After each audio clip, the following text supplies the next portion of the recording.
All right. Welcome to Story Time with Radhika. We're already on Black Friday day today. Oh my God, our Thanksgiving break is almost coming to an end. Well, let's look at today's story. Hmm? That a story that talks about two friends, okay? So there were two friends. One's name was Shlok and the other's name was Skanda.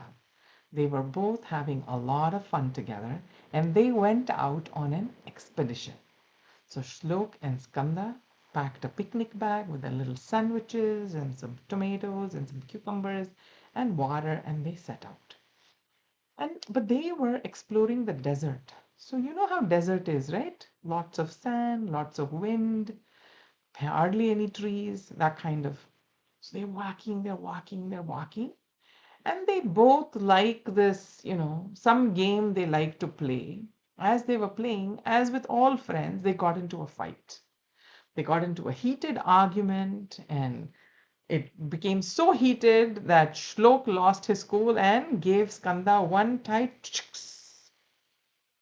Skanda was hurt, of course, but he didn't say anything to his friend. But he wrote on the sand, "Today my best friend Shlok slapped me on my face." And then they kept walking until they found an oasis. You know what's an oasis, you guys? In the middle of the desert somewhere, they have a little water body and some trees and everything. That's the oasis, okay? So they found this beautiful place. They said, "Hey, look, there's this beautiful lake-like thing here. Let's take a bath." So they got into their swim shorts and they went into the water. Now, what happened? Both Skanda, who got slapped, and Shlok, who actually slapped him, both are in the water. But suddenly, Skanda found himself in the part of the pond or the lake, whatever, where there was quicksand. He was stuck in the mud. He couldn't get out. Oh my God, it almost looked like he was drowning. Who came to the rescue? Shlok, of course. He came, he held his friend's hand, pulled him out, and Skanda was saved. And now what did Skanda do? Once Skanda recovered, he went to the stone and he took another stone and he wrote on the stone, he said, "Today my best friend saved my life." Took some effort and he carved it on the stone. Now, friend, Shlok was very confused. Shlok was a guy who hit and who saved, right? And now he's very confused. He says, "Skanda, after I hurt you, you wrote on the sand. But now, when I pulled you out of this quicksand, you wrote on a stone. How come? Why you didn't use the sand or the rock both times?" Now, Skanda, our smart guy, he replies, "When someone hurts us, we should write it in sand, where the wind of forgiveness, where the wind will come, blow it, erase it away. But then when someone does something great for us, something good for us, something that we enjoy, we must engrave it in stone, where no wind can ever erase it." What do you learn from this story, you guys? Raise your hand and share what you learned.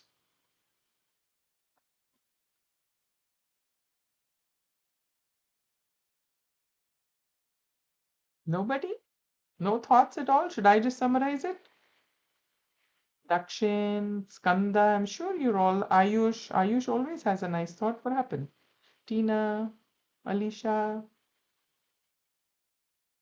Sadhvi, what did you learn from the story?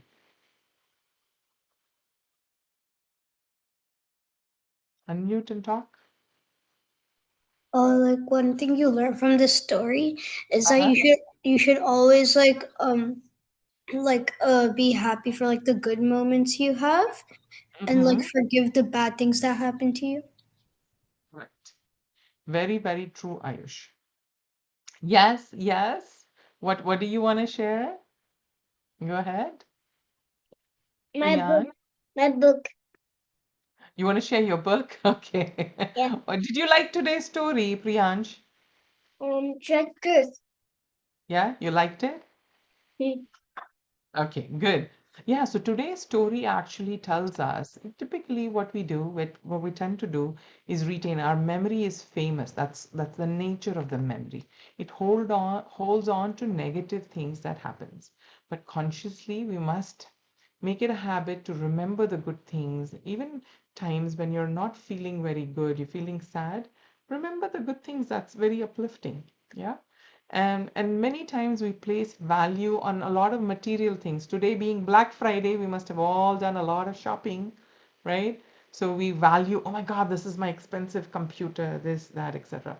So more than valuing the things in our life, the story also tells us we that we should value who we have in our lives.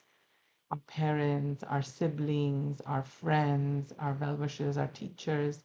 So many people we can be grateful and thankful for and say, thank you. Even those that sort of trouble you from time to time and make you a little sad, thank them because they are making you stronger, right?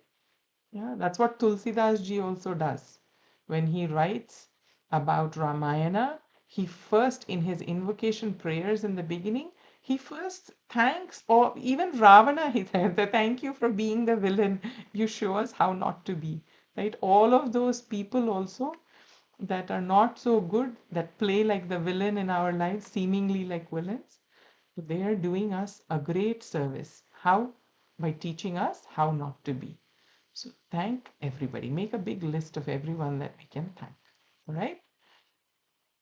Until next time, stay safe, stay happy, stay healthy, stay inspired.